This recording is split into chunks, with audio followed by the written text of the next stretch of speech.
दोस्तों 5 जनवरी को हमारा कक्षा 12वीं का भूगोल जियोग्राफी सब्जेक्ट का प्री बोर्ड परीक्षा का पेपर होने वाला है। प्री बोर्ड परीक्षा है, फिर भी विद्यार्थियों को बहुत ज्यादा चिंता है इस पेपर को लेकर, तो आपको चिंता होनी चाहिए। तो प्री बोर्ड परीक्षा से आपको ये फायदा रहने वाला है कि आपको अभी से क्या है, एग्जाम में किस प्रकार से आपको पेपर करना है 3 घंटे में, उसका थोड़ा अनुभव हो जाएगा। कैसे क्या क्वेश्चन आएंगे वो भी आपको क्या है पता चल जाएंगे। और आपकी तैयारी कितनी है हुई है, बोर्ड एग्जाम के लिए आप तैयार है कि नहीं, वो भी आपको क्या है अंदाजा हो जाएगा। तो दोस्तों आपको क्या है प्री बोर्ड एग्जाम में अच्छा प्रदर्शन करना है, क्योंकि ये आपके जो प्रैक्टिकल प्रोजेक्ट के नंबर आपको मिलते हैं वो भी यहाँ डिसाइड होने वाले। ओके, तो प्री बोर्ड परीक्षा में भी अगर आप अच्छा स्कोर करना चाहते हैं तो इस वीडियो को देख लीजिएगा। एक ही वीडियो में मैं आपको कंप्लीट क्वेश्चन आंसर की तैयारी करा दूंगा। ओके, आप लोग लगातार कमेंट कर रहे थे कि भैया क्या है सुपर फास्ट रिवीजन करा दीजिए जियोग्राफी सब्जेक्ट का, प्री बोर्ड एग्जाम का 1-2 दिन बचे हुए हैं। तो देखिए एक ही वीडियो में आप 2 अंकी वाले, 3 अंकी वाले, 4 अंकी वाले महत्वपूर्ण प्रश्न देखेंगे। ओके, इसके साथ ही मानचित्र रहता है आपका, तो मानचित्र भी कवर करा दूंगा। तो इस वीडियो को देख लीजिएगा तो कंप्लीट आपके क्वेश्चन आंसर हो जाएंगे। एक और नेक्स्ट वीडियो दूंगा उसमें आपको क्या है वस्तुनिष्ठ आपकी प्रैक्टिस करा दूंगा। तो बस आपको क्या है वीडियो को ध्यान से अंतर देखिएगा, कंप्लीट आपका क्या है रिवीजन हो जाएगा, सुपर फास्ट है, और आपके क्या है क्वेश्चन आंसर की भी तैयारी हो जाएगी। सबसे पहले हम देखेंगे 2 अंकी वाले, फिर 3 अंकी वाले, 4 अंकी वाले, फिर हम लास्ट में देखेंगे मानचित्र। ओके, फास्ट ही हम देखते जाएंगे। पहला क्वेश्चन है, सबसे पहले हम देख ले 2 अंकी वाले अति महत्वपूर्ण प्रश्न उत्तर। ये हम क्या देख रहे हैं 2 अंकी वाले अति महत्वपूर्ण प्रश्न उत्तर। और ये आपको मैं बता दे रहा हूं कि ऐसा नहीं कि जो मैं आपको क्वेश्चन आंसर अभी तैयार करा इस वीडियो में तो केवल प्री बोर्ड परीक्षा के लिए है। ये आपकी जो मेन बोर्ड एग्जाम होने वाली है उसके लिए भी आपकी क्या कंप्लीट तैयारी हो रही है। ओके, तो आपको ये नहीं समझना केवल प्री बोर्ड परीक्षा के लिए, ये आपकी मेन बोर्ड एग्जाम की भी तैयारी हो रही है। प्री बोर्ड के नाम पर आप क्या है बोर्ड एग्जाम की अच्छे से तैयारी कर लीजिए, और बोर्ड एग्जाम में अलग से क्वेश्चन नहीं रहेंगे, यही आपको मैं बाद में भी तैयार कराऊंगा। ओके, कुछ और क्वेश्चन होंगे तो आपको प्रैक्टिस करा दूंगा, बाकी ये तो आपको जो मेन क्वेश्चन है वो पढ़ के रखना ही है। मानव भूगोल की एक परिभाषा लिखिए। तो मानव भूगोल की परिभाषा है एलन, ये अभी आपका क्या है मॉडल पेपर का सॉल्यूशन बताया था मैंने, उसमें भी क्वेश्चन पूछा गया था। एलन सी सैंपल के अनुसार मानव भूगोल क्रियाशील मानव और गतिशील पृथ्वि के परिवर्तनशील संबंधों का अध्ययन है। जस्ट अभी भूगोल में जो आपका 6वां क्वेश्चन था मॉडल पेपर में, वो मैंने आपको बताया था, उसी में भी क्वेश्चन था। नव निश्चयवाद क्या है?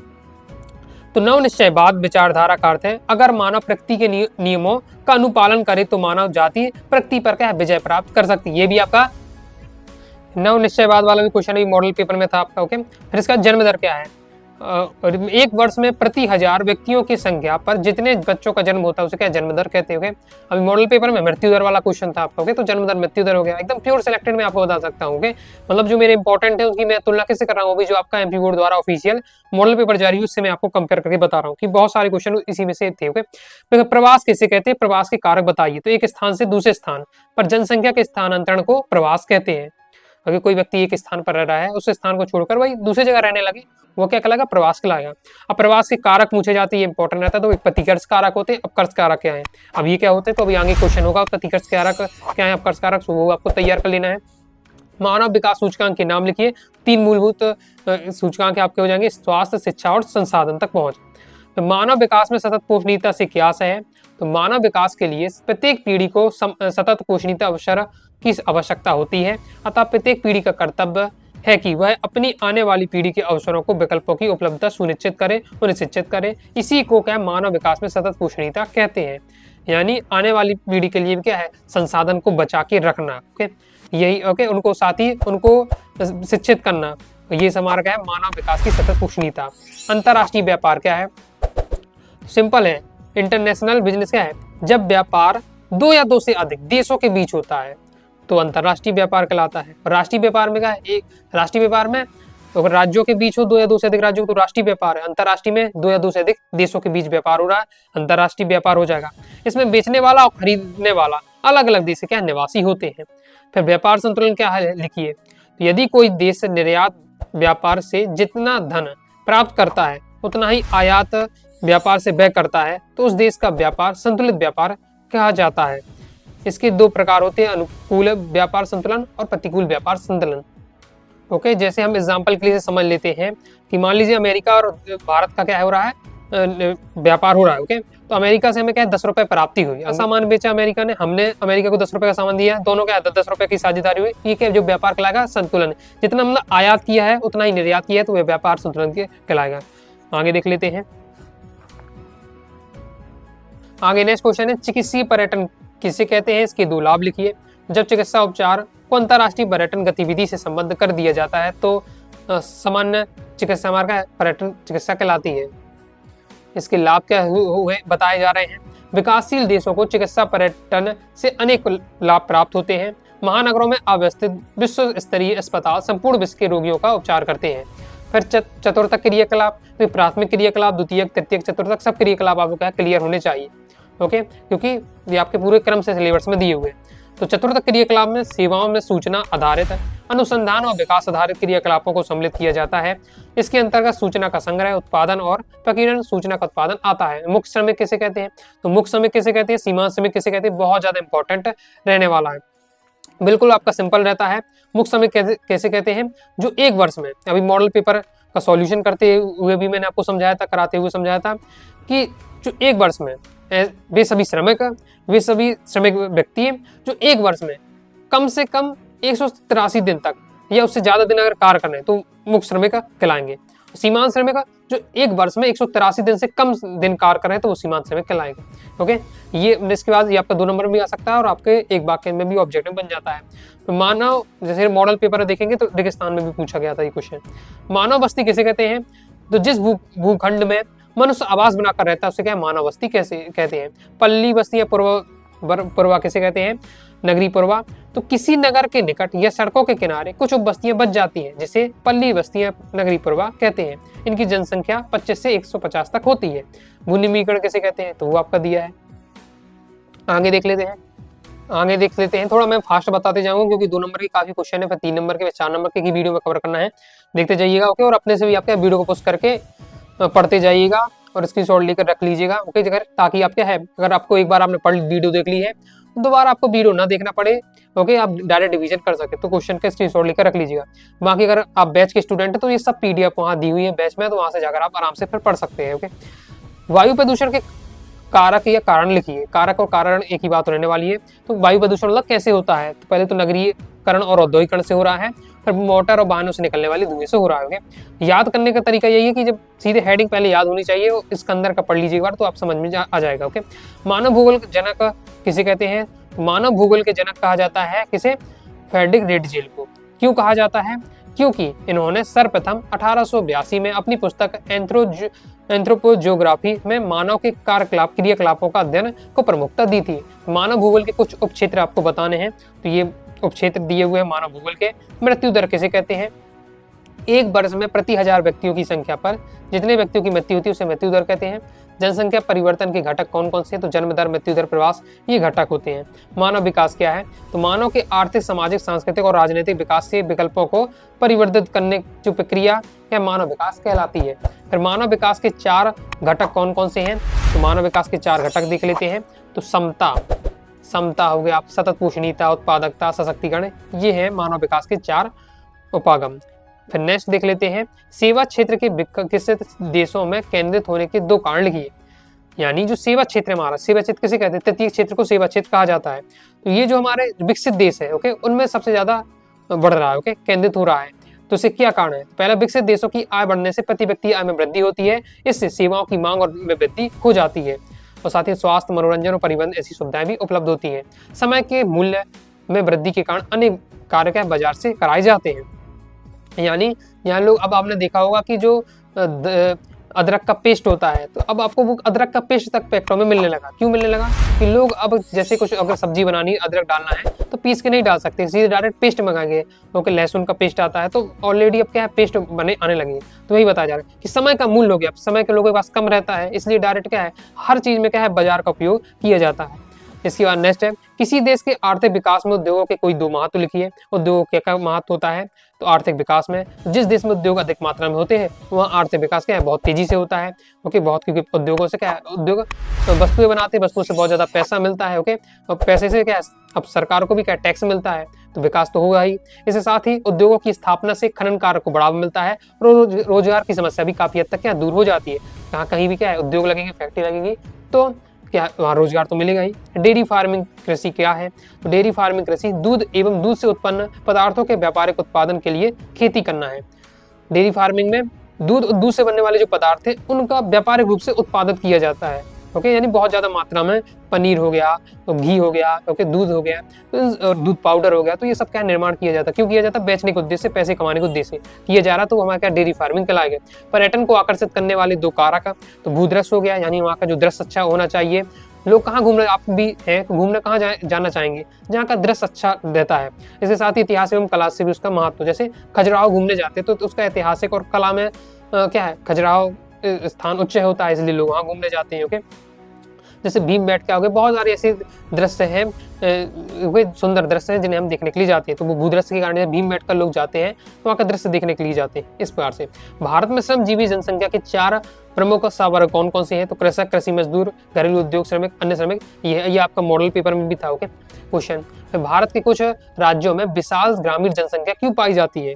कुछ ऐसे राज्य जहाँ ग्रामीण जनसंख्या बहुत ज्यादा है, ये भी आपके मॉडल पेपर में क्वेश्चन था। ओके, तो भारत के कुछ राज्यों में रोजगार के लिए कृषि पर निर्भरता एवं औद्योगिक विकास के न होने के कारण विशाल ग्रामीण जनसंख्या पाई जाती है। यानी उनके जो शहरी क्षेत्र है, वहां पर ज्यादा ना ही उद्योग हो रहा है, ना ही विकास हो रहा है, इसलिए वो क्या गाँव में रहकर अपने कृषि पर निर्भर रहते हैं।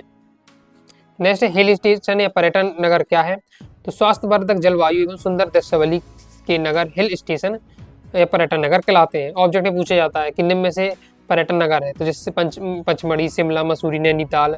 ओके, जो मतलब जिनकी जलवायु और सुंदर दृश्य के कारण वो क्या है, प्रसिद्ध थे। ओके, दार्जिलिंग हो गया, ये पर्यटन स्थल या हिल स्टेशन कहलाते हैं। ग्रामीण बस्ती और नगरीय बस्ती में आपको अंतर भी तैयार कर लीजिएगा। प्रदूषण के 2 कारण बताइए कि जल प्रदूषण के कारण आपको बताना है। तो जल प्रदूषण क्यों हो रहा है, कि औद्योगिक जो कूड़ा करकट होता है, यानी उद्योगों से निकलने वाला जो गंदा पानी होता है वो सीधे जलाशयों में, नदी तालाबों में डाल दिया जाता है, मलमूत्र को जल में प्रवाहित कर दिया जाता है। इसके साथ ही रासायनिक तत्वों, अध जलीय शवों को, मृत पशुओं को भी जल में प्रवाहित कर दिया जाता है, जिससे क्या होता है, जल प्रदूषण होता है। नेक्स्ट क्वेश्चन है प्रदूषण के प्रकार, तो वायु प्रदूषण, जल प्रदूषण, ये क्या है, प्रदूषण के आपके प्रकार हैं। ध्वनि प्रदूषण हो गया, मृदा प्रदूषण हो, कई सारे प्रदूषण है, 2 प्रकार आपको बताने हैं, तो आप बता सकते हैं। आगे देख लेते हैं। नेक्स्ट क्वेश्चन है संभववाद क्या है। संभववाद के अनुसार मानव अपने पर्यावरण में परिवर्तन करने में समर्थ है तथा वह प्रकृति प्रदत्त संभावनाओं का इच्छानुसार अपने लाभ के लिए उपयोग कर सकता है। नाम ही है संभववाद। संभववाद यानी संभव है, क्या संभव है, पर्यावरण पर परिवर्तन करना संभव है। तो मानव अपने समर्थता के अनुसार, मानव अपने पर्यावरण में परिवर्तन करने में क्या समर्थ होता है और अपने अनुसार हो गया, अपनी इच्छा अनुसार उसे परिवर्तित भी कर सकता है, तो ये संभववाद है। ध्वनि प्रदूषण की हानियां बहुत ज्यादा सिंपल आपके रहते, प्रदूषण वाला जैसे आपके टॉपिक है तो सिंपल है। ध्वनि प्रदूषण से आप जानते हैं हानियां, पहले तो क्या कान में समस्या होगी, ओके, सुनने की क्षमता में कमी आएगी, कान के पर्दे को क्षति हो सकती है। इसके साथ ही तनाव, थकान, अवसाद, अनिद्रा, उच्च रक्तचाप, जैसे हाई ब्लड प्रेशर, सिर दर्द, ये सब रोग भी हो जाते हैं। ट्रांस साइबेरियन रेल मार्ग की 2 विशेषताएं बतानी है। पहली बात, ये रेल मार्ग क्या है, विश्व का सबसे बड़ा रेल मार्ग है, ट्रांस साइबेरियन रेल मार्ग। इसके बाद इस रेल मार्ग के कारण साइबेरिया क्षेत्र के निवासियों को आधुनिक वैज्ञानिक उपलब्धियों पर लाभ प्राप्त होता है। नेक्स्ट है प्रतिकूल व्यापार संतुलन किसे कहते हैं, अनुकूल व्यापार संतुलन किसे कहते हैं, तो इसे भी आपको तैयार करके रखना है। नेक्स्ट है भारत में जनसंख्या के वितरण एवं घनत्व को जलवायु को किस प्रकार प्रभावित करते हैं। तो ये आपका दिया हुआ कि भारत में जनसंख्या के वितरण एवं घनत्व को प्रभावित करने वाले कारकों में जलवायु घटक जैसे तापमान, वर्षा, शीत, आर्द्रता महत्वपूर्ण भूमिका है। तो विषम जलवायु वाले क्षेत्र, विषम जलवायु जैसे राजस्थान का थार मरुस्थल हो गया, थार क्षेत्र हो गया, वहाँ बहुत ज्यादा क्या गर्मी पड़ती है, सूखा रहता है। ओके, इसी के विपरीत देखें तो जम्मू कश्मीर का जो लेह लद्दाख वाला वहाँ बहुत ज्यादा ठंडी होती है। ओके, तो ये सब हो जाते हैं। इसे जब कठिन, जहाँ रहना कठिन पड़ेगा लोगों को, जहाँ बहुत ज्यादा गर्मी है, बहुत ज्यादा ठंडी है, तो वहाँ लोग कम रहना पसंद करेंगे। और जहाँ की जलवायु अच्छी है, जैसे मध्य प्रदेश है, तो यहाँ की ना बहुत ज्यादा ठंडी है, ना ज्यादा बहुत ज्यादा गर्मी है, एक बार से कहा जाए तो लोग यहाँ ज्यादा रहेंगे। और यही कहा जाए कि हम जम्मू कश्मीर, उसके लद्दाख एरिया में या राजस्थान के थार में, तो वहाँ लोग कम रहना पसंद करेंगे। तो ये इस प्रकार से क्या है, जो जलवायु होती है वो जनसंख्या के वितरण घनत्व को क्या प्रभावित करती है। नेक्स्ट, कायिक घनत्व किसे कहते हैं, इसका सूत्र लिखिए। तो कायिक घनत्व किसी क्षेत्र में जनसंख्या तथा उस क्षेत्र में किसी योग्य भूमि के अनुपात को प्रदर्शित करता है। फॉर्मूला होता है कायिक घनत्व बराबर कुल जनसंख्या बटे कुल कृषि योग्य भूमि। नेक्स्ट, विकास से क्यास है। तो विकास का अर्थ गुणात्मक परिवर्तन से जो मूल्य सापेक्ष होता था, वर्तमान दशाओं के सकारात्मक वृद्धि व गुणवत्ता में सकारात्मक परिवर्तन विकास है। रेडिचेल के अनुसार आपको मानव भूगोल की परिभाषा तैयार कर लेना है। तो मानव भूगोल मानव समाजों और धरातल के बीच संबंधों का संश्लेषित अध्ययन है। फिर नेक्स्ट आपको तय करना है मानव की 3 प्राथमिक आवश्यकताएं, भोजन, वस्त्र, आवास, ये क्या है, प्राथमिक आवश्यकताएं हैं। फिर एशिया में जनसंख्या वृद्धि के कारण आपको देख लेना। तो जो क्वेश्चन बिल्कुल सिंपल है, जब समझाने की आवश्यकता नहीं है, मैं सीधे आपको बताते जा रहा हूँ, आप सॉल्यूशन देख ही रहे हैं। वीडियो को बस करके एक बार पढ़ लीजिएगा, तैयार आपका हो जाएगा। फिर मानव विकास को प्रभावित करने वाले भौगोलिक कारक कौन कौन से? मिट्टी हो जाता है, जलवायु हो जाता है। ये दो ऐसे कारक हैं जो मानव विकास को प्रभावित करते हैं। फिर खनन किसे कहते हैं? खनन की प्रमुख विधियां आपको बताना है। तो भूगर्भ से खोदकर खनिजों को निकालने की प्रक्रिया खनन कहलाती है। खनिज प्राकृतिक रासायनिक तत्वों के यौगिक हैं जो मुख्यतः अजैविक क्रियाओं से बने होते हैं। खनन की 3 विधियां, तलीय खनन, जड़ों खनन, भूमिगत खनन, ये इसके प्रकार विधियां हो जाएंगी। फिर ऐसे खनन कार्य को प्रभावित करने वाले कारक बताइए। तो भौगोलिक कारक, आर्थिक कारक, ये कारक हैं प्रभावित करने वाले। लाल कॉलर श्रमिक किसे कहते हैं? तो प्राथमिक क्रियाओं में लगे लोगों का कार्य क्षेत्र घर के बाहर होने के कारण उन्हें क्या लाल कॉलर श्रमिक कहा जाता है। भोजन संगठन में विश्व के 2 प्रमुख क्षेत्र कौन कौन से? तो एक उच्च अक्षांश क्षेत्र और निम्न अक्षांश क्षेत्र के दिए हुए हैं नाम। टुंडा प्रदेश किसे कहते हैं? तो अंटार्कटिक महासागर का एक ऐसा हिस्सा जो पूरे साल बर्फ से ढका रहता है। इस प्रदेश में कई महीने लगातार रात रहती है, कई महीने का लगातार दिन रहता है, इसे टुंडा प्रदेश कहते हैं। उद्यान कृषि की 2 विशेषताएं। ट्रक फार्मिंग किसे कहते हैं? अभी ये ऐसे टॉपिक है पढ़ते ही आपको समझ में आ जाएगा, कुछ ज्यादा डिफिकल्ट नहीं रहने वाला है। चलवासी पशुचारण इंपॉर्टेंट रहने वाला, पढ़ के आपको रखना है चलवासी पशुचारण। आगे हम 3 नंबर के क्वेश्चन में आपको बताऊंगा। तो चलवासी पशुचारण में और आपका वाणिज्य पशुधन पालन में आपको अंतर बहुत ज्यादा इंपॉर्टेंट रहता है, तो आगे मैं आपको कवर कराऊंगा। ओके, हरित क्रांति किसे कहते हैं? पर्यावरण प्रदूषण का क्या अर्थ है? और प्रदूषण और प्रदूषक में अंतर, सिंपल रहने वाले, तैयार कर लीजिएगा। आगे देख लेते हैं, मानव भूगोल की प्रकृति का वर्णन कीजिए। फिर प्रकृति के मानवीकरण से क्या आशय है? तो ये इंपॉर्टेंट आपका रहने वाला है। फिर आपका नेक्स्ट आपको तो ये करना है, जनसंख्या घनत्व कैसे ज्ञात किए जाते हैं, इंपॉर्टेंट है, ये आपको पढ़ के रखना। आशोधित जन्म दर से क्या आशय है? आशोधित जन्म दर का सूत्र लिखिए, ये भी बहुत ज्यादा इंपॉर्टेंट है। ये सब आपको तैयार करना है और अभी आप तैयार कर लीजिए प्री बोर्ड जितना भी हो सके आपका। जैसे अब बहुत सारे विद्यार्थी बिल्कुल नहीं पढ़े, तो थोड़ा बहुत भी तैयारी करते आ रहे हैं, मेरे साथ यहाँ से तैयारी की है, हरिद्वार से तैयारी की है, तो मुझे विश्वास है अगर आपने ईमानदारी से साथ तैयारी की है तो ये सब आपको क्वेश्चन बन जाएंगे। ओके, मतलब जो बेसिक क्वेश्चन है जो बहुत ज्यादा इंपॉर्टेंट है उनकी आप केवल बात कर रहे हैं, वैसे भी आपको तैयार होंगे। फिर भी ये सब अगर क्वेश्चन आपको तैयार नहीं है, जितना हो सके उतना तैयार कर लिए, लेकिन बोर्ड एग्जाम के लिए सब क्वेश्चन आपको तैयार करके रखना है। और जो विद्यार्थी तैयार कर सकते जितना ज्यादा तैयार कर लीजिएगा, ओके, तो बोर्ड एग्जाम में फिर आपको कम मेहनत करनी पड़ेगी। ओके, मतलब क्योंकि आपकी फिर मेन तैयारी आपकी लगभग हो ही जाएगी। ओके, मानव विकास सूचकांक क्या है ये आपको तैयार कर लेना है। फिर तृतीय क्रियाकलाप क्या है, उदाहरण सहित बताइए। तो उत्पादन के परोक्ष रूप से सहायता देने वाली सेवाओं को तृतीय क्रियाकलाप की श्रेणी में रखा जाता है। इसके अंतर्गत व्यापार, यातायात, संचार सेवाएं, शिक्षा, स्वास्थ्य सेवाएं सम्मिलित रहती हैं। फिर जल परिवहन के क्या लाभ है?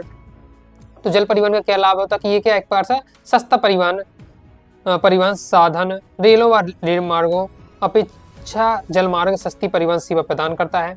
अधिक वहन क्षमता जलयान एवं मोटर ट्रक या रेलगाड़ी की तुलना में भार वहन करने की क्षमता भी अधिक होती है, क्योंकि जल परिवहन घर्षण नामात्र से ही होता है। तो मतलब घर्षण एक बार होता ही नहीं इसमें ज्यादा। नेक्स्ट, किसी देश की आर्थिक विकास के लिए सेवाएं बहुत महत्वपूर्ण है, स्पष्ट कीजिए इस बात को। मतलब कोई भी देश का अगर विकास के लिए जो सेवाएं होती है बहुत ज्यादा महत्वपूर्ण रहती है। 2 पॉइंट में दिया हुआ, इंटरनेट से क्या तात्पर्य है, कम इंपॉर्टेंट। इसके बाद नेक्स्ट है आपका भारत की जनसंख्या वृद्धि के कारण प्रदूषित जल से होने वाली बीमारियों के बारे में लिखिए। तो प्रदूषित जल यानी अगर जो बेकार जल है उसे पीते हैं तो क्या क्या बीमारी है? हैजा, दस्त एवं प्रदूषित जल पीने से आपका हो सकता है हैजा, दस्त हो सकता है। इसके बाद धुलाई के लिए अशुद्ध पानी से त्वचा रोग, संक्रमण रोग और नेत्र रोग जैसे ट्रिकोमा हो सकता है। फिर सघन और एकांकी बस्तियों में अंतर देख लेना है। नगरीय बस्ती की 2 विशेषताएं, गंदी या मलिन बस्तियां क्या कहलाती हैं। ओके, इसके बाद जी आपका क्वेश्चन भी था कि एशिया की सबसे मलिन बस्ती कौन सी है? तो हो जाएगी मुंबई की धारावाही। ओके, ये आपका अभी मॉडल पेपर में क्वेश्चन था 1 वाक्य में। तो मलिन बस्तियां कहलाती, तो नगरीय क्षेत्र उन भागों को कहा जाता है मलिन बस्तियों में जिनमें टूटे फूटे गंदे मकान अव्यवस्थित रूप से विकसित हो और जहां आसपास का वातावरण अत्यंत दूषित हो, जहां के प्रदूषित वातावरण में लोग निम्नतम स्तर पर क्या अपना जीवन यापन करते हैं। इसके बाद आगे देखते हैं, तो इसमें आपको तय करना है प्रवास के अपकर्ष कारक कौन कौन से और प्रकाश के प्रतिकर्ष कारक कौन कौन से, ये बहुत ज्यादा महत्वपूर्ण रहने वाला है। ओके, अपकर्ष कारक रोजगार के बेहतर अवसर, जीवन यापन की अच्छी दशाएं, शांति व सुरक्षा, अनुकूल जलवायु, जल की उपलब्धता, समतल उपजाऊ भूमि, और शिक्षा, स्वास्थ्य, सेवाओं का विकास, ये सब क्या है, अवकर्ष कारक है। मतलब ऐसे कारक जिनमें हम स्वयं आकर्षित हो रहे हैं। ओके, जैसे लोग क्या है, शहरों, गांव से शहरों की ओर पलायन हो रहे हैं, तो शहर में क्यों आना चाहते हैं? ओके, कि उनके जो कारण है वही अपकर्ष कारक है, क्योंकि रोजगार के यहाँ बेहतर अवसर है, जीवन यापन की अच्छी दशाएं हैं, शांति सुरक्षा है। इस प्रकार से प्रतिकर्ष कारक में कि जो हम क्या है, जबरदस्ती में पलायन कर रहे हैं। तो देखिए, पलायन दो तरीके से हो रहा है। एक स्थान से हम दूसरे स्थान जा रहे हैं, हो सकता है हम अपनी इच्छा से जा रहे हैं, वहां हमें अच्छी सुविधाएं मिलने इसलिए जा रहे हैं। दूसरे में क्या, जबरदस्ती जाना पड़ा, उस एरिया छोड़ना नहीं चाहते। ओके, जैसे आपके गांव में है, गांव में आपकी बाढ़ आ जाती है और आपके जो बड़ा जो शहर है, एरिया है, वहाँ बाढ़ नहीं है आपका। ओके, सही एरिया, तो आप अपने गांव को, अपने एरिया को छोड़कर दूसरे शहर में चले जा रहे हैं। ओके, क्योंकि यहाँ सही है। ओके, तो आप क्या है, गांव को छोड़ना नहीं चाहते, लेकिन आपने छोड़ा, मजबूरी में छोड़ा है, तो आपके क्या है, प्रतिकर्ष कारक में जाएगा। तो बेरोजगारी, जीवन यापन की निम्न दशाएं, राजनीतिक अस्थिरता, उपद्रव, ओके, प्रतिकूल जलवायु, प्राकृतिक आपदाएं, महामारियां, वजल की कमी, उबड़ खाबड़ उच्च भूमियां, ये सभी क्या आपके आएंगे प्रतिकर्ष कारक में। इसके बाद आर्थिक विकास से क्या तात्पर्य है? फिर मिश्रित कृषि किसे कहते हैं? तो फसलों को उगाना और पशुओं का पालन दोनों एक साथ कर रहे हैं, तो वो मिश्रित कृषि कहलाएगा। फिर नेक्स्ट, कृषि आधारित उद्योग, तो चीनी उद्योग, जूट उद्योग हो जाएगा। भारत में नगरीय जल संख्या वृद्धि के कारण उत्पन्न होने वाली दो समस्याएं आपको बताना है। तो नगरों में दिन प्रतिदिन क्या है, बढ़ती जनसंख्या से आवास हेतु मकानों की गंभीर समस्या उत्पन्न हो रही है। जनसंख्या वृद्धि के कारण नगरों के जल मल निकास का दोषपूर्ण व्यवस्था तथा कूड़े कचरे से जल, वायु और ध्वनि प्रदूषण की समस्या चरम पर पहुंच गई है। इसके बाद आपको तैयार करना है, जनसंख्या प्रदूषण कैसे कहते हैं? वायु प्रदूषण से होने वाली हानियां। तो इस प्रकार से दोस्तों हमारे कंप्लीट हो जाते हैं 2 अंकीय वाले महत्वपूर्ण प्रश्न। अब दोस्तों हम देखने वाले हैं 3 अंकीय वाले महत्वपूर्ण प्रश्न। 3 अंकीय अति महत्वपूर्ण प्रश्न उत्तर देख रहे हैं हम। पहला क्वेश्चन आपको तैयार करना है, स्वेज नहर और पनामा नहर में अंतर लिखिए। तो ये आपका दिया है, स्वेज नहर और पनामा नहर में अंतर। स्वेज नहर, यह नहर भूमध्य सागर को लाल सागर से जोड़ती है, जबकि पनामा नहर, यह नहर अटलांटिक महासागर को प्रशांत महासागर से जोड़ती है। फिर दिया हुआ है, स्वेज नहर पनामा नहर की अपेक्षा लंबी है, लंबाई लगभग 168 किलोमीटर है। पनामा नहर स्वेज नहर की अपेक्षा छोटी है, इसकी लंबाई 80 किलोमीटर है। और ये आपका आगे दिया हुआ पॉइंट तैयार कर लिया। तीनों पॉइंट आपको तैयार करना है। तो कुटीर उद्योग और लघु उद्योग में 3 अंतर आपको तैयार करना है। इसके साथ ही छोटे पैमाने के उद्योग, बड़े पैमाने के उद्योग में अंतर तैयार करना है। मॉडल पेपर में क्वेश्चन भी था। ओके, कुटीर उद्योग और लघु उद्योग में अंतर आपका दिया हुआ है, तो इसे आपको तैयार करना है। और सिंपल आपका रहने वाला है। कुटीर उद्योग जानते ही होंगे आप, जो परिवेश से उद्योग, जो क्या परिवार के सदस्यों द्वारा चलाया जा रहा है, कम पूंजी में चलाया जा रहा है, वो कुटीर उद्योग। ओके, और लघु उद्योग में क्या श्रमिकों की सहायता ली जाती है, थोड़ा कुटीर उद्योग की अपेक्षा लघु उद्योग में क्या थोड़ा ज्यादा पैसे या पूंजी लगती है। बाकी ये पॉइंट दिए हुए हैं, एक बार पढ़ते ही आपको समझ में आ जाएगा। इसके बाद आधुनिक विनिर्माण या निर्माण की 3 विशेषताएं बतानी है। कौशल का विशेषीकरण, यांत्रिकरण और प्रौद्योगिकी नवाचार, ये आपकी आधुनिक और निर्माण की 3 विशेषताएं। नेक्स्ट है व्यापारिक रोपण कृषि किसे कहते हैं और उसकी विशेषताएं। बहुत ज्यादा इंपॉर्टेंट रहने वाला रोपण कृषि की विशेषताएं। रोपण कृषि कहा जाए या व्यापारिक कृषि कहा जाए, एक ही बात रहने वाली है। हाई चांस है कि रोपण कृषि शब्द का यूज होगा ओके पेपर में। तो रोपण कृषि किसे कहते हैं? जब कृषि का व्यापारिक दृष्टिकोण से, यानी पैसे कमाने के उद्देश्य से, व्यापार करने के उद्देश्य से जब कृषि कर रहे हैं, वो बहुत बड़े पैमाने में कृषि कर रहे हैं, तो वो हमारा व्यापारिक कृषि के अंतर्गत जाएगा, जिसमें हम नकदी फसलें ज्यादा फोकस करते हैं। नकदी फसल जो हम जैसे बेच करके तुरंत हमें पैसे मिल जाते हैं, जैसे आपका कपास हो गया। ओके, इसके साथ ही आपका जो तंबाकू हो गया, तो इन्हें हम उगाते हैं तो क्यों? बेचने के उद्देश्य से उगाते हैं। ओके, तो वो सब आपका क्या व्यापारिक फसलें कहलाती हैं। बाकी इनकी विशेषताएं भी दी है, तो तैयार कर लीजिएगा। इसके बाद नेक्स्ट तैयार करना है, जनसंख्या के वितरण को प्रभावित करने वाले 3 कारणों का वर्णन कीजिए। जनसंख्या के वितरण को प्रभावित करने वाले कारक, पहला धरातली बनावट, दूसरा है जलवायु, फिर आपका है नेक्स्ट है वर्षा। ये है आपकी जनसंख्या के वितरण को प्रभावित करने वाले कारक। फिर जनसंख्या वृद्धि के कारण कौन कौन से? जनसंख्या की वृद्धि के कारण जन्म दर में वृद्धि और मृत्यु दर में कमी, जीवन प्रत्याशा में वृद्धि, पुत्र मोह, ये सभी आपके हैं, और अशिक्षा भी, ये सब क्या है? जनसंख्या वृद्धि के कारण में आएंगे। नेक्स्ट, निवल बोया गया क्षेत्र और सकल बोया गया क्षेत्र में अंतर, तो ये आपको देख लीजिएगा, कम इंपॉर्टेंट है, एक बार पढ़ के रखना है। शुष्क कृषि और आर्द्र कृषि में अंतर है। शुष्क कृषि उन क्षेत्रों में की जाती है जहां वर्षा की मात्रा कम होती है, और आर्द्र कृषि उन क्षेत्रों में की जाती है जहां वर्षा की मात्रा क्या है? अधिक होती है। वर्षा की मात्रा शुष्क कृषि में 50 सेंटीमीटर से 75 सेंटीमीटर के बीच, आर्द्र कृषि में 150 से आपकी 200 सेंटीमीटर के बीच होती है वर्षा की मात्रा। कौन कौन सी फसल रहती है शुष्क में? ज्वार, बाजरा, मक्का, तिलहन। आर्द्र में चाय, रबड़ हो गया आपका, और चावल हो गया, ये सब फसल बोई जाती हैं।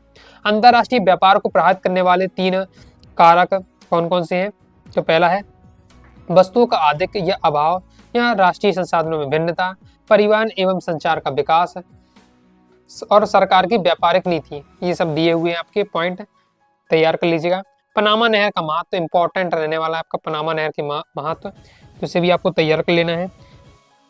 अगर जो मैंने आपको कहा अर्धवार्षिक परीक्षा में इंपॉर्टेंट क्वेश्चन आपको तैयार कराए थे, उन्हें अगर आपने अच्छे से तैयार किया होगा ओके, तो भी आपको क्या है पहले से ही बहुत अभी हद तक तैयारी होगी। कुछ क्वेश्चन आपको यहाँ नहीं मिल रहे होंगे जो अर्धवार्षिक परीक्षा में मैंने स्किप कर दिए थे, क्योंकि अब तो प्री बोर्ड में आपको क्या है संपूर्ण सिलेबस ही रहता है, पूरा ही सिलेबस आता है ओके। तो यहाँ सब मैं क्वेश्चन कवर कर रहा हूँ, तो अच्छे से आप तैयार करते हैं। बहुत सारे क्वेश्चन मुझे आशा है कि आपको तैयार होंगे। जो क्वेश्चन आपको ऐसे मिल रहे हैं पहले तो आप रिवीजन करते हैं, तैयार है फिर भी आप एक बार पढ़ लीजिएगा, रिवीजन हो जाएगा। जो तैयार नहीं उन्हें अच्छे से तैयार कर लीजिएगा, तो आगे परफेक्ट तैयारी हो जाएगी। आयात निर्यात में अंतर आपको पढ़ लेना है ओके, आयात क्या होता है, निर्यात क्या होता है, इससे वो भी आप समझ सकते हैं। बहुत सारे विद्यार्थी को क्या है अंतर्राष्ट्रीय व्यापार पूरा पढ़ रहे हैं लेकिन आयात निर्यात में कंफ्यूज रहते हैं, आयात निर्यात क्लियर नहीं हो पाता है, तो तैयार कर लीजिएगा इसे। इसके बाद नेक्स्ट तैयार करना है आपको पशुचारण, चलवासी पशुचारण और वाणिज्य पशुधन पालन में अंतर। चलवासी पशुचारण और वाणिज्य पशुधन पालन में अंतर बोर्ड एग्जाम में क्वेश्चन आपका आ चुका है ओके, तो प्रीवियस ईयर पेपर में तो तैयार करके आपको रखना है। इसके बाद भारत की नगरीय जनसंख्या की विशेषताएं, तो भारत की जो नगर की जो जनसंख्या है इसकी क्या क्या विशेषताएं रहती हैं। फिर जनसंख्या नियंत्रण या जनसंख्या को सीमित करने के, कम जनसंख्या को कम करने के उपाय। तो पहला विवाह की निर्धारित आयु में वृद्धि करना, शिक्षा का प्रसार और वृद्धावस्था के प्रति सुरक्षा, ये आपके दिए हुए हैं जनसंख्या नियंत्रण करने के उपाय। आगे देख लेते हैं। बहुत सारे विद्यार्थी लग सकते हैं मैं बहुत फास्ट बताते जा रहा हूँ, और आपको इस बार से लग रहा है तो आप क्या है जो क्वेश्चन आपको तैयार करना है वीडियो को पॉज करिए, थोड़ा अपने से पढ़ने का प्रयास कीजिए, आपको तैयार हो जाएगा ओके। बाकी दोस्तों प्रॉपर तैयारी करना चाहते हैं, पीडीएफ मटेरियल पूरा मेरा प्राप्त करना चाहते हैं आप ओके ऑल सब्जेक्ट का, तो आपको क्या करना है प्ले स्टोर से अनुराग स्टडी क्लासेस ऐप डाउनलोड कर लीजिएगा और वहां से दोस्तों आपको 8 ब्रह्मास्त्र बैच ज्वाइन कर लीजिएगा। 8 ब्रह्मास्त्र बैच ज्वाइन करने से फायदा होगा कि पहले आपको जो 5 सब्जेक्ट है सभी विषय का आपके इंपॉर्टेंट क्वेश्चन मिल जाएगा, चैप्टर वाइज चैप्टर इंपॉर्टेंट मिल जाएगा ओके। इसके साथ ही previous year paper, model paper complete आपको मटेरियल मिल जाएगा, पीडीएफ रहेगा, आसानी से आप अपने हिसाब से तैयारी कर सकते हैं मेन बोर्ड एग्जाम तक की ओके। वहाँ ये सब पीडीएफ वाले से ऑलरेडी दी हुई है ओके। जो विद्यार्थी बैच के होंगे उन्हें पहले ये क्या सब तैयार होगा। जल संसाधन संरक्षण के 3 उपाय बताइए, जल को किस प्रकार से सुरक्षित कर सकते हैं उसके आपको उपाय बताने हैं। इसके बाद नेक्स्ट है भारत में भू संसाधनों की विभिन्न प्रकारों की पर्यावरणीय समस्याएं कौन कौन सी हैं। तो भू संसाधन है हमारा, इसकी समस्या कौन कौन सी है। तो पहला भूमि का क्षरण होना, फिर मृदा अपरदन, लवणीकरण, ये है आपकी भू संसाधन की पर्यावरणीय समस्याएं। आगे देख लेते हैं।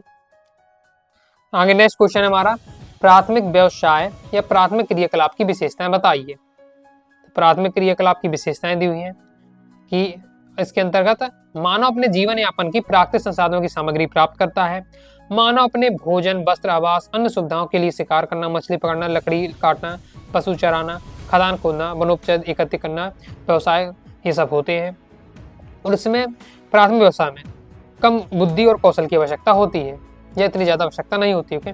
नेक्स्ट है किसी देश के आर्थिक विकास में तृतीय क्रियाकलाप किस प्रकार सहायक है। कोई देश के विकास में तृतीय क्रियाकलाप यानी सेवा क्षेत्र की भूमिका आपको बतानी है सहायक। 3 पॉइंटों के माध्यम से दिया हुआ है, मतलब जिस तरीके से एग्जाम में आपको सॉल्यूशन लिखना चाहिए उसी तरीके से मैं आपको यहाँ सॉल्यूशन दे रहा हूँ। 3 नंबर के 3 पॉइंट में अब आपको उत्तर मिल रहे हो गए। 2 नंबर के क्वेश्चन बता रहा हूँ तो 2 पॉइंट में इस शॉर्ट में मैं आपको 2 लाइन में आंसर दे रहा था ओके। आगे देख लेते हैं। आगे नेक्स्ट है वायु परिवहन महंगा होते हुए भी दिनों दिन संसार में अधिक लोकप्रिय क्यों होते जा रहे हैं, कारण बताइए। आप जानते होंगे कि बस का जो किराया है जो आपका एरोप्लेन का किराया लगता है, आप जानते हैं कितना ज़्यादा अंतर रहता है, मतलब कितना ज़्यादा महंगा है ओके वायु परिवहन। इसलिए यही कारण है कि बहुत लोग जो नॉर्मल जो मिडिल क्लास के लोग होते हैं कहाँ इतना ज़्यादा क्या है वायु में परिवहन कर पाते हैं ओके। उनका सपना रहता है कि मैं एरोप्लेन में जाऊँ ओके। इस प्रकार से रीजन कितना बहुत ज़्यादा महंगा होता है, फिर भी लोगों द्वारा बहुत ज़्यादा पसंद किया जा रहा है, यूज किया जा रहा है। रीजन क्या है तो वो सब यहाँ पर रीजन दिया हुआ है कि जहाँ पहाड़ी या दुर्गम स्थान होते हैं जहाँ रेलगाड़ी या सड़कें नहीं है तो आप क्या वायु परिवहन के द्वारा पहुँच सकते हैं हम। बाकी पॉइंट भी दिए हुए हैं तो आपको तैयार कर लेना है। नेक्स्ट है अब अफ्रीका में अपरिमित प्राकृतिक संसाधन है फिर भी औद्योगिक दृष्टि से बहुत पिछड़ा महाद्वीप है क्यों ओके। मतलब अफ्रीका में बहुत ज़्यादा संसाधन है, प्राकृतिक संसाधन है, फिर भी ये औद्योगिक दृष्टि से या जो औद्योगिक दृष्टि से उद्योगों की दृष्टि से पिछड़ा हुआ है। तो क्या रीजन है, रीजन की विषम जलवायु है, औद्योगिक प्रौद्योगिकी में अनुपलब्धता है यानी टेक्नोलॉजी की कमी है वहाँ, और परिवहन संसाधनों का भी अभाव है। नेक्स्ट है, गांव से नगरों की ओर प्रवास क्यों बढ़ता जा रहा है। मतलब आप भी देख रहे हो कि लोग क्या है, गांव में छोड़कर शहरों में रहना पसंद कर रहे हैं, शहरों में आ रहे हैं, तो इससे क्या कारण है वो सब दिए हुए हैं। और मुझे ऐसा लगता है कि इन क्वेश्चन को आपको ज्यादा विस्तार से समझाने की आवश्यकता नहीं है, ऐसे पॉइंट है कि पढ़ते ही आपको समझ में आ जाएंगे। ओके, नेक्स्ट है, भारत में जनसंख्या वितरण के प्रारूप को समझाइए। भारत में जनसंख्या वितरण का आपको प्रारूप बताना है, तो क्रम से यहाँ प्रारूप पूरा दिया हुआ है। थोड़ा आपको डिफिकल्ट लगेगा, इसमें आपको थोड़ा डाटा जो होता है, डेटा वो आपको याद रखना पड़ेगा, क्योंकि किस एरिया में हर एरिया में कितना प्रति वर्ग किलोमीटर रहते हैं लोग, वो थोड़ा आपको पढ़ना पड़ेगा। नियोजन से हुए विकास को लिखिए, तो नियोजन से कौन कौन से विकास हुए हैं वो आपका दिया हुआ है क्रम से, नियोजन से होने वाले विकास, तो इसे देख लीजिए, कम इंपॉर्टेंट है। फिर खनिज कैसे कहते हैं, इसके प्रकारों को लिखिए। तो खनिज आपके दो प्रकार के, धात्विक खनिज और अधात्विक खनिज है। मतलब धात्विक खनिज कौन है, जिनसे हमें धातु प्राप्त हो रहा है। धात्विक खनिज वे खनिज है जिन्हें हमें गलाकर हमें धातु प्राप्त हो रही है, जैसे आपका लोहा, मैंगनीज, तांबा, बॉक्साइट, ये सब प्राप्त हो रहा है, तो धात्विक खनिज के अंतर्गत जाएगा। अधात्विक खनिज में जिनसे हमें क्या धातु प्राप्त नहीं होती है, चूना का पत्थर हो गया, डोलमाइट हो गया, कोयला हो गया, नमक हो गया, फास्फेट, जिप्सम, तो ये ऐसे हैं, ये खनिज तो हैं, ओके, धरती से हमें प्राप्त हो रहे हैं, लेकिन इससे धातु प्राप्त नहीं होती, इसलिए अधात्विक खनिज कहलाएगा। सिंपल है। सड़क परिवहन रेल परिवहन की अपेक्षा किस प्रकार महत्वपूर्ण है, तो ये आपका दिया हुआ है, सड़क परिवहन से रेल मार्ग की अपेक्षा किस तरीके से महत्वपूर्ण है, क्रम से आपका दिया हुआ है। ओके, जहां जहां ऐसे बहुत सारे एरिया हैं जहां रेल मार्ग परिवहन उपलब्ध नहीं है या रेल नहीं जा सकती, वहां सर क्या है, गांव में, छोटे छोटे गांव में भी क्या सड़कें उपलब्ध हो जाती हैं, तो इस प्रकार से पूरा यहाँ महत्व दिया हुआ है। अंतरराष्ट्रीय व्यापार अस्तित्व में क्यों है, संक्षेप में आपको बताना है। नेक्स्ट है, तृतीय क्रियाकलापों की सेवाएं विनिर्माण प्रक्रिया से किस प्रकार भिन्न है, स्पष्ट कीजिए। इसका सॉल्यूशन आपको ये दिया हुआ है, इसके आगे आपका ये सॉल्यूशन दिया हुआ है। नेक्स्ट है, इसके बाद नेक्स्ट आपको तैयार करके रखना है, भारत में गंगा की मध्य घाटी में जनसंख्या घनत्व अधिक है क्यों। तो भारत में गंगा की मध्य घाटी में जनसंख्या घनत्व अधिक होने के कारण वो आपके दिए हुए क्रम से, पहले कि गंगा की जो मध्य घाटी है वहाँ की जो भूमि है बहुत ज्यादा क्या उपजाऊ है, क्योंकि सिंचाई के लिए पर्याप्त सुविधा उपलब्ध होती है, साथ ही यहाँ खाद्य फसलें अधिक मात्रा में क्या पैदा होती है, जिससे लोगों का भरण पोषण आसानी से होता है। यहाँ यातायात उद्योगों का पर्याप्त विकास होने से जनसंख्या घनत्व भी अधिक है। फिर नेक्स्ट, भारत की जनसंख्या के व्यवसायिक घटक का वितरण दीजिए, तो व्यवसायिक घटक का वितरण इंपॉर्टेंट रहने वाला है। आर्थिक नियोजन की विशेषताएं लिखिए, तो आर्थिक नियोजन की विशेषताएं दी हुई है, जैसे आपको तैयार कर लेना है। इसके बाद नेक्स्ट है, ऊर्जा के गैर परंपरागत साधनों का वर्णन कीजिए, कोई तीन आपको बताने हैं ऊर्जा के गैर परंपरागत स्रोत है, तो बायोगैस हो गया, पवन ऊर्जा हो गया, सौर ऊर्जा हो गया, ये सब क्या है ऊर्जा के गैर परंपरागत साधन है, उनके बारे में दिया हुआ है। कंप्लीट हो जाता है। तो इस प्रकार से दोस्तों हमारे 3 अंकी वाले महत्वपूर्ण प्रश्न उत्तर है वो कंप्लीट हो जाते हैं। अब दोस्तों हम देखने वाले हैं 4 अंकी वाले अति महत्वपूर्ण प्रश्न उत्तर। तो 4 नंबर में महत्वपूर्ण प्रश्न देख लेते हैं, भारतीय राष्ट्रीय जल नीति 2002 की प्रमुख 4 विशेषताएं लिखिए। तो भारतीय राष्ट्रीय जल नीति 2002 है, उसकी विशेषताएं पूछी जा रही हैं, इंपॉर्टेंट, प्रीवियस ईयर में क्वेश्चन आपका आ चुका है, तो इसे आपको तैयार कर लेना है। लॉन्ग टाइप के क्वेश्चन है, ज्यादा डिटेल से यहाँ नहीं बता रहा हूँ, जो यहाँ पढ़ेंगे थ्योरी वाला क्वेश्चन है, पढ़ते ही आपको समझ में आ जाएगा। भरमौर जनजाति विकास कार्यक्रम के कौन से सामाजिक लाभ प्राप्त हुए, मतलब भरमौर जनजाति विकास जो कार्यक्रम चले इससे क्या क्या लाभ प्राप्त हुए, सामाजिक लाभ, वो आपको बताने हैं। नेक्स्ट है, सूखा संभावित क्षेत्र कार्यक्रम के संक्षिप्त टिप्पणी लिखें। यह कार्यक्रम देश में शुष्क भूमि कृषि विकास में कैसे सहायक होता है। इसके बाद नेक्स्ट बहुत ज्यादा इंपॉर्टेंट, ऊर्जा के परंपरागत और अपरंपरागत स्रोतों का वर्णन, इंपॉर्टेंट रहता है आपका क्वेश्चन, ऊर्जा के परंपरागत स्रोत, अपरंपरागत स्रोत में अंतर, इसे आपको तैयार करके रखना है। नेक्स्ट, भारत में जल संसाधनों की कमी के लिए उत्तरदायी कोई 4 कारकों को लिखिए। भारत में क्या है लगातार जो क्या है पानी की कमी होती जा रही है, जो जल संसाधन हमारा उसकी कमी होती जा रही है, इससे क्या क्या कारण है वो आपको बताने हैं। क्रम से यहाँ क्या है कारण दिए हुए, 4 कारण दिए हैं, इसे आपको तैयार करना है। ये जो भी हम क्वेश्चन देख रहे हैं ये 4 अंकी वाले अति महत्वपूर्ण प्रश्न उत्तर हैं, और खास बात है कि आपके भूगोल के पेपर में केवल भूगोल की ऐसा विषय है जिसके पेपर में क्या है 4 नंबर का केवल एक ही क्वेश्चन आता है, क्योंकि यहाँ पर 5-5 नंबर के फिर मानचित्र आपके आते हैं। ओके, तो 4 नंबर का क्वेश्चन आएगा लेकिन एक ही क्वेश्चन आपका पूछा जाएगा। ओके, तो एक ही क्वेश्चन के लिए आपको मैं 6-7-8 क्वेश्चन बता रहा हूँ जो पढ़ के आपको रखना है। नेक्स्ट है, भारत में स्वतंत्रता प्राप्ति के पश्चात कृषि विकास की महत्वपूर्ण नीतियों का वर्णन कीजिए। यानी जब देश आजाद हो गया, देश स्वतंत्र हो गया, तो उसके बाद कृषि विकास के लिए कौन कौन सी नीति अब चली। तो हरित क्रांति हुई, उर्वरकों का प्रयोग हुआ, कीटनाशकों का प्रयोग, आधुनिक कृषि उपकरणों का प्रयोग हुआ। तो यह है भारत में स्वतंत्रता प्राप्ति के पश्चात कृषि विकास की महत्वपूर्ण नीतियां। फिर नेक्स्ट है कृषि समस्याओं के समाधान के उपाय बताइए। तो कृषि समस्याओं के समाधान के उपाय क्रम से दिए हैं। सिंचाई योजनाओं में वृद्धि, बहुफसली कृषि का उपयोग, उत्तम बीज एवं उर्वरकों की वृद्धि, यह कृषि समस्याओं का समाधान के उपाय दिए क्रम से। और उन्नत किस्म के कृषि यंत्रों का प्रयोग, ये कंप्लीट हो जाता है। नेक्स्ट है वर्षा जल संग्रहण की 4 विधियां या तरीका बताइए। जो बरसात का पानी है ओके, उसे हम किस प्रकार से बचा सकते हैं, संरक्षित कर सकते हैं, उसके 4 तरीके आपको बताने क्रम से। पहले जैसे घरों में क्या है, वाटर हार्वेस्टिंग का सिस्टम का उपयोग करके, इसके साथ ही खेत और गाँव में तालाबों का विस्तार किया जाना चाहिए, यानी ज़्यादा क्या तालाब बनाए जाए जिससे क्या है पानी का संरक्षित हो सके। खेतों में मेड़ अवश्य बनानी चाहिए, वन रोपण करनी चाहिए, इससे क्या है बादलों को आकर्षित होकर क्या है वर्षा को आमंत्रित करते हैं। साथ ही जो वृक्षों की जड़ें होती है वो जल को क्या है अपने में पकड़ लेती होगी, पकड़ के रखती हैं, और इसके साथ ही क्या है और वर्षा के पानी को अपने आप में क्या सोख कर रखती हैं। तो यह वर्षा जल संग्रहण की 4 विधियां। तो इस प्रकार से दोस्तों हमारे क्या है 4 अंकी वाले महत्वपूर्ण प्रश्न भी कंप्लीट हो जाते हैं। तो हमने दोस्तों देख ली 2 अंकी वाले, 3 अंकी, 4 अंकी वाले अति महत्वपूर्ण उत्तर। अब केवल आपका रह जाता है मानचित्र। ओके, मानचित्रकार 5 नंबर का दोस्तों आपका भारत का मानचित्र आता है और 5 नंबर का विश्व का मानचित्र रहता है। तो चलिए उनको भी हम देख लेते हैं। ओके, सिलेक्टेड जो है उनको मैं आपको भी यहाँ बता दे रहा हूँ। बाकी जो मानचित्र कार ऐसा है कि वो आपको क्या लगातार उसके लिए प्रैक्टिस करनी पड़ेगी, अपने से यहाँ मेहनत करना पड़ेगा। फिर भी जो इंपॉर्टेंट है, जो लगातार रिपीट होते रहते हैं स्थान भारत के मानचित्र में हो चाहे विश्व के मानचित्र में, तो मैं आपको यहाँ बता दे रहा हूँ। सबसे पहले दोस्तों हम कवर कर रहे हैं विश्व के मानचित्र। ओके, जिसमें विश्व के मानचित्र महत्वपूर्ण स्थान कौन से? ट्रांस साइबेरियन रेल मार्ग, ट्रांस साइबेरियन रेल मार्ग, फिर पनामा नहर, अभी आपके मॉडल पेपर में भी था। ओके, ऑस्ट्रेलिया का विरल जनसंख्या वाला क्षेत्र, ऑस्ट्रेलिया का डेयरी कृषि क्षेत्र, और दक्षिण अफ्रीका जलवासी पशुचारण। खास बात रहती है जो विश्व का मानचित्र आपको मिलेगा उसमें पहले से लाइन खींच दी जाती है। ओके, इस प्रकार से केवल आपको क्या भरना पड़ता है।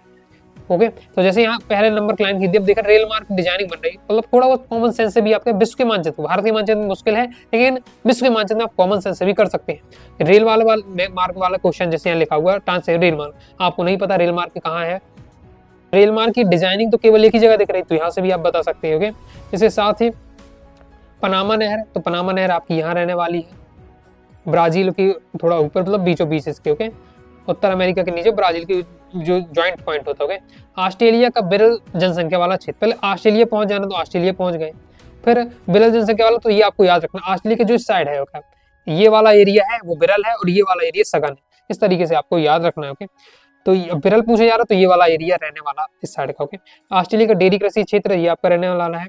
दक्षिण अफ्रीका के जलवासी पशुचारण, तो दक्षिण अफ्रीका पहुंच गए, जलवासी पशुचारण नीचे रहता है। ओके, इस प्रकार से नेक्स्ट देख लेते हैं अफ्रीका का निर्वाह संग्रहण क्षेत्र, तो आपका ये रहने वाला अफ्रीका का निर्माण संग्रहण क्षेत्र है। फिर अफ्रीका का वाणिज्य पशुधन पालन क्षेत्र, तो अफ्रीका का नीचे की ओर रहने वाला है वाणिज्य पशुधन पालन क्षेत्र। संयुक्त राज्य अमेरिका का सर्वाधिक कपास उत्पादक क्षेत्र, तो पहले संयुक्त राज्य अमेरिका पहुंच गए और ये आपका एरिया रहने वाला है सर्वाधिक कपास उत्पादक क्षेत्र। मलेशिया का रबड़ उत्पादक क्षेत्र, तो मलेशिया पहुंच जाना है, मलेशिया का ये आपका मलेशिया पहुंच गए हैं रबड़ उत्पादक क्षेत्र। और मेडागास्कर, तो ये अलग से जो स्थान है मेडागास्कर, मॉडल पेपर में भी अभी आपको बताया था मेडागास्कर। आगे उत्तर अमेरिका का वाणिज्य पशुधन पालन क्षेत्र, उत्तर अमेरिका ये है आपका, इसका आपका वाणिज्य पशुधन पालन क्षेत्र हो जाता है। पंपास का घास का मैदान कहाँ है? ये एरिया रहने वाला है ब्राजील में आपका, यहाँ बीचों बीच। इसके बाद कोलंबो, तो पता है कोलंबो क्या श्रीलंका है, ये आपका इंडिया हो गया है और श्रीलंका में यहाँ कोलंबो होगा। अफ्रीका का मिश्रित कृषि क्षेत्र, तो अफ्रीका पहुंचना है, तो अफ्रीका ये हमारा हो जाएगा अफ्रीका का मिश्रित कृषि क्षेत्र। अफ्रीका का विरल जनसंख्या क्षेत्र, ऊपर ही हिस्सा जो अफ्रीका का है वो विरल जनसंख्या क्षेत्र। प्रैक्टिस पर डिपेंड, ओके, प्रैक्टिस पर पूरा डिपेंड है। और प्रैक्टिस कैसे करनी है? सबसे पहले तो आप 3-4 साल के जो पेपर उठा लीजिए, उनमें जो भी मानचित्र आए, चाहे विश्व का मानचित्र, भारत का मानचित्र, उनके प्रैक्टिस कर डालिए। ओके, और भी आपकी गाइडो उठाइए, उनमें जितने स्थान मिले उनसे प्रैक्टिस करिए।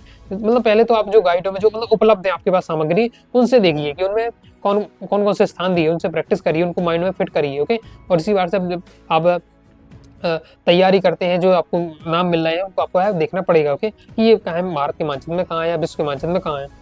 और बाकी और अब दिए हुए हैं, सिंगापुर है। ओके, इसके साथ ही हिंद महासागर, दक्षिण अमेरिका का निर्माण कृषि क्षेत्र आपका हो जाता है। गन्ना उत्पादक क्षेत्र यानी क्यूबा, तो क्यूबा भी आपका यहाँ रहने वाला है, क्यूबा ये। और अगर आप क्या है बैच के विद्यार्थी, तो बहुत सारे मैंने वहाँ ऑलरेडी दिए हैं विश्व के मानचित्र, भारत के मानचित्र, जिन्हें आप तैयार कर लेते तो फिर उससे बाहर नहीं जाएगा। मैंने बहुत सारे वहाँ एक साथ आपको दे दिए कि एक ही पीडीएफ में आप पूरा विश्व का मानचित्र और एक दूसरी पीडीएफ है भारत की मानचित्र वाली, उसे देखेंगे तो उससे भारत का मानचित्र आपका कंप्लीट हो जाएगा। इसलिए कह रहा हूँ कि आप बैच ज्वाइन करके जरूर रखिएगा। ओके, आर्ट वाला सब सब्जेक्ट का नहीं पढ़ना है, केवल 1-2 सब्जेक्ट का पढ़ना चाहते हो तो अलग से भी कोर्स है आपका। पॉलिटिकल साइंस का कोर्स अलग से है, जियोग्राफी का है, इकोनॉमिक्स का है, तो हिस्ट्री का है। जिस भी सब्जेक्ट का अलग से तैयारी करना है तो उसका कोर्स लीजिए। और प्रॉपर ऑल सब्जेक्ट की तैयारी करना है तो आप आर्ट ब्रह्मास्त्र बैच ज्वाइन करके रखिएगा। बाकी ये दिए प्रैक्टिस स्वयं कर लीजिए, मैं दिखा दे रहा हूँ। अमेजन नदी है, लंदन से न्यूयॉर्क का जलमार्ग है, कांगो नदी, सिडनी, पेरिस, ये सब दिए स्थान। इसके बाद मास्को है, अफ्रीका का घना बसा क्षेत्र, सर्वोच्च मानव विकास सूचकांक वाला जो देश है नार्वे। तो नार्वे कहाँ है? तो नार्वे आपका यहाँ रहने वाला है। ओके, नार्वे पूछे यार आपसे, तो नार्वे ऊपर है आपका। इसके साथ ही अफ्रीका का घना बसा क्षेत्र, अरब सागर आपका यहाँ है। ऑस्ट्रेलिया का वाणिज्य अनाज क्षेत्र, तो ऑस्ट्रेलिया पहुंच गए, ये एरिया रहने वाला। तो कंप्लीट हमारा इस बार से हो जाता है विश्व का मानचित्र। कुछ इंपॉर्टेंट हम देख लेते हैं भारत के मानचित्र से स्थान। मानचित्र कार की हम प्रैक्टिस करें तो मानचित्र कार तो मैंने बता चुका हूँ, इतने सारे दिए हुए कि लगातार आप प्रैक्टिस करते रहे तो 1-2 घंटे की वीडियो इसी पर बन जाएगी। ओके, तो इसलिए जो इंपॉर्टेंट है शॉर्ट में बताते जा रहा हूँ। जैसे यहाँ आपके क्वेश्चन इसी बार से आपका आएगा, भारत के मानचित्र प्रदर्शित कीजिए। इंदिरा गांधी नहर, तो ये आपकी रहने वाली है, मॉडल पेपर में भी अभी था आपका। ओके, डिम्बोई तेल शोधन कारखाना, तो ये आपका रहने वाला है। इसके बाद मुंबई पूछा जा रहा, जानते हैं कि मुंबई आपका यहाँ है। फिर उज्जैन आपका यहाँ मध्य प्रदेश है, मध्य प्रदेश के साइड उज्जैन हो जाएगा। कोलकाता है आपका, तो कोलकाता आपका ये रहने वाला है। आगे देख लेते हैं। इसके बाद नेक्स्ट है छोटा नागपुर का पठार, तुम्हारा छोटा नागपुर का पठार। कर्क रेखा, तो कर्क रेखा इस पार से गई हुई है। बंगाल की खाड़ी, तो बंगाल की खाड़ी हो जाएगा आपका ये। फिर सर्वाधिक जनसंख्या वाला राज्य, तो सर्वाधिक जनसंख्या वाला राज्य कौन है? उत्तर प्रदेश है, तो ये आपका हो जाएगा उत्तर प्रदेश है ये इस प्रकार से। फिर सर्वाधिक जूट उत्पादक वाला क्षेत्र पूछा जा रहा, तो ये आपका हो जाएगा जूट उत्पादक वाला क्षेत्र। आगे देख लेते हैं। आगे सर्वाधिक कहवा या कॉफी उत्पादक वाला क्षेत्र यानी कर्नाटक, तो ये आपका रहने वाला है। मॉडल पेपर में अभी ये आपको बताया था। ओके, मॉडल पेपर इसलिए कि जस्ट इससे अभी मैं आपको बता रहा हूँ, इससे पहले मैं मॉडल पेपर आपको डाला है भूगोल का। ओके, तो उसे जरूर देख लीजिएगा, ऑफिशियल मॉडल पेपर है, तो इसलिए मुझे डायरेक्ट अभी याद है क्योंकि जस्ट अभी 1-2 दिन पहले ही आपको प्रैक्टिस कराई है मॉडल पेपर की। फिर रबड़ उत्पादक क्षेत्र, तो रबड़ उत्पादक क्षेत्र आपका क्या रहने वाला है? नीचे की सबसे नीचे का वाला एरिया है। पालम दिल्ली हवाई अड्डा, अब दिल्ली सीधे कह दिए, पालम हवाई अड्डा नहीं पता दिल्ली कहा दिया, तो दिल्ली तो आप जानते हैं कि यहाँ बीचों बीच आपका रहने वाला है। लक्षद्वीप, तो लक्षद्वीप आपका ये रहने वाला है। चिल्का झील, तो चिल्का झील आपकी यहाँ रहने वाली है। इसके बाद नेक्स्ट है गुवाहाटी है, तो गुवाहाटी कहाँ है? तो गुवाहाटी आपका यहाँ असम एरिया साइड। ओके, फिर जयपुर, जयपुर हो जाएगा। बिहार बरौली पूछा जा रहा है, बिहार के एरिया साइड आपको पहुंच जाना है। फिर तारापुर अणु विद्युत ग्रह, ओके, ये आपका हो जाएगा जयपुर यहाँ हो जाएगा। ओके, फिर इसके बाद बिहार इस साइड हो जाएगा, तारापुर अणु क्षेत्र ग्रह कहा जा रहा है, तो ये आपका यहाँ रहने वाला है। महाराष्ट्र साइड है। फिर कोयला उत्पादक क्षेत्र उत्पादक राज्य झारखंड, तो झारखंड यहाँ रहने वाला है। अब थोड़ा इस प्रकार से इसलिए मेंशन किया जा रहा है क्योंकि इस एरिया में कोयला सबसे ज्यादा होता है। और आगे देख लेते हैं चेन्नई बंदरगाह, तो चेन्नई बंदरगाह आपका ये हो जाएगा नीचे। इसके बाद थार मरुस्थल, थार मरुस्थल ये रह जाएगा। फिर पूछा जा रहा है आपसे दिल्ली, सर्वाधिक जनसंख्या घनत्व वाला क्षेत्र दिल्ली है, तो ये बीचों बीच दिल्ली अभी देखिए आ चुके हैं। हजीरा जगदीशपुर गैस पाइपलाइन, तो ये आपकी यहाँ से जगदीशपुर यहाँ है, हजीरा यहाँ है, इसी आपकी पाइपलाइन हो जाएगी। क्योंकि अहमदाबाद पूछा जा रहा तो अहमदाबाद यहाँ रहने वाला। फिर मथुरा, तो मथुरा पता है आपका ये रहने वाला है आपको मथुरा।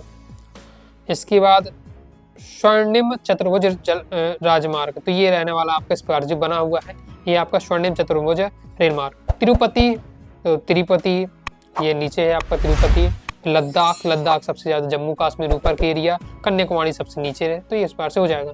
ये मैंने कुछ इंपॉर्टेंट बताए, अभी बहुत सारे हैं। ओके, तो वो आपको क्या है स्वयं लगातार प्रैक्टिस करते जाइएगा। बाकी आप चाहते हैं कि मैं बोर्ड एग्जाम के लिए आपकी मानचित्र की प्रैक्टिस कराऊं, अलग से वीडियो लाऊं, तो कमेंट बॉक्स से आप जरूर बताइएगा, तो अलग से प्रैक्टिस प्री बोर्ड एग्जाम के बाद अलग से आपकी विश्व के मानचित्र और भारत के मानचित्र की प्रैक्टिस करा दूंगा। तो इस प्रकार से दोस्तों मैंने आपको प्री बोर्ड परीक्षा के लिए सुपर फास्ट रिवीजन करा दिया कि वीडियो में 2 अंक की 3 अंक की 4 अंक की वाले महत्वपूर्ण प्रश्नोत्तर बता दिए। इसके साथ ही विश्व का मानचित्र भारत का मानचित्र भी कंप्लीट कर लिया है। ओके, बाकी प्रॉपर तैयारी करना चाहते हैं ओके तो बैच को जरूर ज्वाइन कर लीजिएगा, वहाँ पीडीएफ दी हुई है, तो क्रम से आपको एक बार अच्छे से पढ़ लीजिए। ओके, तो आई होप आपको वीडियो पसंद है। वीडियो पसंद आए वीडियो लाइक करके सब्सक्राइब जरूर कर दीजिएगा। कोई दोस्तों डाउट आता है तो कमेंट बॉक्स में आप जरूर पूछ लीजिएगा। इसके साथ ही टेलीग्राम चैनल व्हाट्सएप चैनल को जरूर ज्वाइन करके रखिएगा। ओके, और इंस्टाग्राम भी फॉलो कर लीजिएगा। मिलते हैं नेक्स्ट वीडियो में, तब तक के लिए बाय बाय।